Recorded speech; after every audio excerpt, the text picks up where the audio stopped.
మళ్ళా మంచి రోజులు వచ్చినాయి. గతంలో 20,000 కోట్లు ఆర్థిక పరిస్థితి బాగాలేకున్నా 2 లక్షల లోపు రైతు రుణమాఫీ చేయడం కాకుండా ఎలక్షన్ల ముందున్న రైతు బంధువును కూడా ఇవ్వడం జరిగింది 6,000కు పెంచి. దాంతోపాటు గతంలో 20 సంవత్సరాల క్రితం రాజశేఖర రెడ్డి గారు ముఖ్యమంత్రిగా ఉన్నప్పుడు కాంగ్రెస్ ప్రభుత్వం ఇలాంటి ఫామ్ ఎక్విప్మెంట్ అంటే ఇప్పుడు రైతులకు సంబంధించి ట్రాక్టర్స్ కానీ అందులో అన్ని రకాల ఎక్విప్మెంట్లు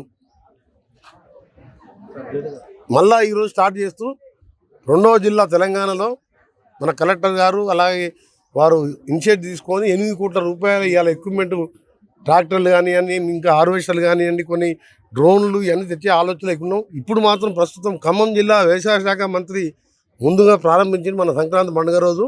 ఆ తర్వాత మన జిల్లాని 8 కోట్ల రూపాయలతో ఇలా రైతులకు పంచడం జరిగింది. ఈ సందర్భంగా రైతులందరికీ శుభాకాంక్షలు తెలియజేసుకుంటూ తప్పకుండా రైతు శ్రేయస్సే లక్ష్యంగా పనిచేస్తామని మీ అందరికీ తెలుసు. కాంగ్రెస్ పార్టీ అంటే రైతులు అంటే ఇప్పుడు కాదు, పండిట్ జవహర్లాల్ నెహ్రూ ఉన్నప్పుడు బాక్రాంగణ నుంచి మొదలుపెడితే సాగర్ వరకు కట్టింది కూడా కాంగ్రెస్ పార్టీని. డ్యాములు కట్టినా, ప్రాజెక్టులు కట్టినా. అలాంటి మళ్ళా ప్రజాప్రభుత్వం వచ్చింది, రైతు ప్రభుత్వం ఉన్నది. రైతులందరూ కూడా ధైర్యంగా ఉండాలని ఇటీవల మనం ఒకసారి చూసిండు. నంగునూరు మండలం గణపురం విలేజ్లో రాజిరెడ్డి అనే రైతు 2 ఎకరాలు పంట పొలం వేసుకుంటే బోర్ ఎండిపోయిందని ఆ తర్వాత అప్పు చేసి మద్రాసుకు పోయి ఆవులు కొనుక్కొచ్చింది. ఆ ఆవులు రాగానే ఆవులు పాలు పోసి ఆ ఆవులతోని పాల వ్యాపారం చేద్దాం అనుకుంటున్నాం. ఈ వెదర్ పడక ఆవులు చనిపోతే ఊళ్ళో తెచ్చిన వాళ్ళ అప్పులోళ్ళు మీద పడితే ఆత్మహత్య చేసుకున్నాను 48 ఏళ్ళకు.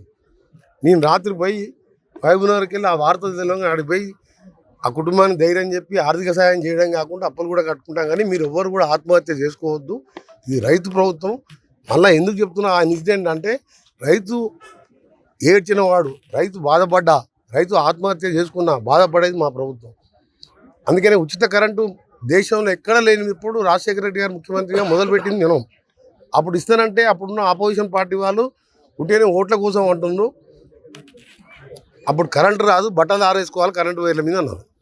ఇవాళ అది ఏముంది, తెలంగాణ ఆంధ్రప్రదేశ్ కంబైన్డ్ రాష్ట్రం ఉన్నప్పుడు రాజశేఖర రెడ్డి గారు మొదటి సంతకం ఉచిత కరెంటు. ఇలా అన్ని రాష్ట్రాలు కూడా మనం చూసి చేసిండు, కాంగ్రెస్ ప్రభుత్వమే కదా ఆ రోజు చేసింది. అందుకనే మళ్ళా కూడా రైతులకు చెప్తున్నాం, ధైర్యంగా ఉండండి. ఇవాళ వ్యవసాయ యాంత్రీకరణ సబ్సిడీ మీద 50% సబ్సిడీ 4 లక్షలు 2 లక్షలకి ఇస్తే ఎంత సంతోషం ఉంది వాళ్ళ ముఖంలో. మేము కోరుకున్నది అదే. రైతుల ముఖాలలో, పేదవాని ముఖాలలో చిరునవ్వు రావాలి. మహిళా సంఘాల వాళ్ళు, మహిళలు ముఖ్యంగా కన్నీళ్లు పెట్టుకోవద్దని ఇవాళ ఆర్థిక పరిస్థితి బాగాలేకున్నా పైసా జమ చేసి ఆర్టీసీలుగా 10,000 కోట్లు ఇప్పటికి ఖర్చు అయింది. ఆర్టీసీకి ఏంది వాళ్ళ పని నడవదు. మహాలక్ష్మి పథకం ద్వారా 10,000 కోట్ల రూపాయలు మేము ఆర్టీసీకి చెల్లించడం ఈ 2 నెలల్లో, 25 నెలల్లో 50 లక్షల కుటుంబాలకు 5,600 కోట్లు అయింది. ఇప్పటికీ ఉచితంగా 200 యూనిట్ల వరకు ఉచిత కరెంట్ ఇస్తున్నాం. సన్న బియ్యం 50 రూపాయలు పేదవారు తినే బియ్యం ఇస్తున్నాం. పేదవానికి కూడా సన్న బియ్యం ఇస్తున్నాం. ఇలా చెప్పుకుంటూ పోతే చాలా కార్యక్రమాలు ఉన్నాయి, ఇంకా చేయవలసినవి ఉన్నాయి, చెప్పిన కార్యక్రమాలు ఉన్నాయి. పట్టణ మహిళలతో పాటు మహిళలందరినీ కూడా 1 కోటి మందిని కోటీశ్వరులు చేయాలనే లక్ష్యంగా పనిచేస్తున్నాం. అందులో భాగంగా నల్గొండలో ఏప్రిల్ మాసంలో ఒక పెట్రోల్ బంకు 2 ఎకరాల స్థలంలో కలెక్టర్ గారు స్పెషల్ ఇంట్రెస్ట్ తీసుకొని దాన్ని అన్ని పర్మిషన్లు కూడా వచ్చినాయి. ఏప్రిల్ ఓపెన్ చేస్తాం. ఆ విధంగా కాన్ఫరెన్స్కి ఒక అది పెడుతున్నాం. ప్లస్ విద్యార్థులు పేదవాడు గురుకులాలను పెట్టి 400 మందిని 20 రూమ్లలో రూమ్కి 20 మందిని వేసి బాత్రూమ్ లేకున్న పరిస్థితిలో ఇలా కాన్ఫరెన్స్కి 200 కోట్లతో 25 ఎకరాలలో యంగ్ ఇండియా ఇంటర్నేషనల్ స్టాండర్డ్ స్కూల్తో స్కూల్ కడుతున్నాం. అది 15,000 కోట్ల పైన అవుతుంది. అంతా 110 గంటల్లో 100 కాన్ఫరెన్స్లు స్టార్ట్ అయింది ఇప్పటికి. ఈ విధంగా విద్యను ప్రోత్సహిస్తూ, మహిళలను ప్రోత్సహిస్తూ, రైతులకి అండగా ఉండే విధంగా ఇది ఇస్తున్నాం. రైతులు ధైర్యంగా ఉండండి. ఏ బాధ ఉన్నా ప్రజావాణి మీరు ప్రజాభవన్లో అప్లికేషన్ ఇచ్చినైతే సంబంధిత కలెక్టర్ గారు పంపించడం జరుగుతుంది.